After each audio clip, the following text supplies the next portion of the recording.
read the game better when you've all the facts. We're here at the GAA Museum in Croke Park, where, thanks to eir, proud sponsor of the GAA Football Championship, I'll be meeting up with Ciaran Whelan to discuss this weekend's match between Dublin and Donegal.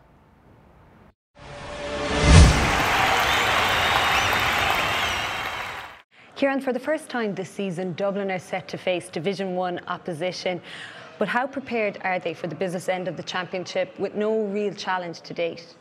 Yeah, that's the big question mark, I suppose. And Kerry came in last weekend in a similar circumstances, and it showed there was a rusty enough performance. So it's the one area you would concern about Dublin, meeting Donegal, who are a very experienced side, who have caused them difficulties in 2011 and 2014.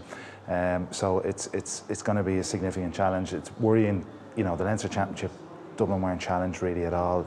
Without being disrespectful to the counties, they didn't have to get out of second or third gear, and their performances haven't been great at times. There've been patches 20-25 minutes in those games where they've struggled, so it is a bit of a worry from a Dublin perspective that they're going up in terms of the levels of intensity. They're meeting a team that has had a tough Ulster Championship and a lot of games under their belt, and so they're going to have to get to the pitch of the game very quickly.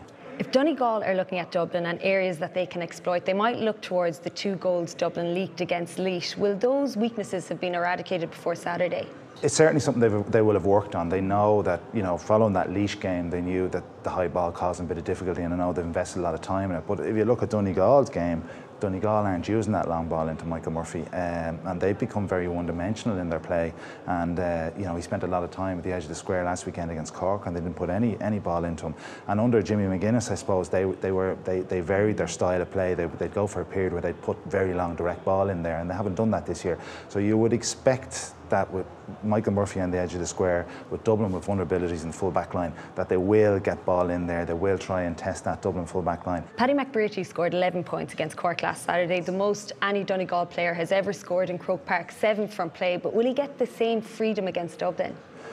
I don't think he will. You know, his performance was absolutely immense at the weekend.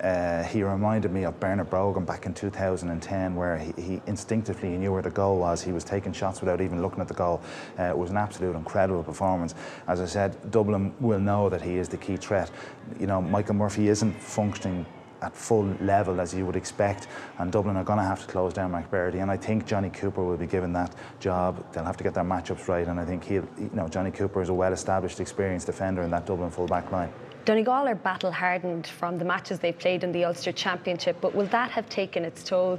A lot has been said of the players that are on the wrong side of 30. How much of a factor is that? Yeah, I think it could be, and I think we'll find out on Saturday evening. Like those games in Ulster this year are of great benefit. I think 2 brilliant games against Monaghan and a game against Tyrone, and maybe last weekend was a slight hangover just from the Ulster final. It was hard to get themselves motivated. It was hard to get themselves back up and running. Playing the Dubs will drive that little bit of extra energy and motivation and focus out of all those players. It is difficult for them. You know, there has been question marks. Are some of their players lagging, because it's a difficult environment to play out here, and particularly when you're coming up against a Dubs team that's full of pace, full of hunger as well. They're going to really have to match them, and I think we'll really find out on Saturday evening whether this Donegal team has one more kick in them or not. Since March 2015, Dublin have won 25 consecutive league and championship matches, the most a Leinster team have ever won. Do you see that changing on Saturday? I hope it continues. It's a phenomenal record when you reflect. As I said, we spoke about this team last year being probably one of the best Dublin teams ever, and I think the next 6-8 weeks is really going to answer that question. You know, when they come to that period of game when there's 10 or 15 minutes left, if it's in the boiling pot, whether they have that hunger and desire to get over the line, whether they have that appetite. I think that they do, but I think that they're going to need to be road tested, and I'm hoping that starts on Saturday. But there's always a concern with Donegal coming to Croke Park to play Dublin that they can pull one out of the bag, but I'm hoping Dublin get over the line.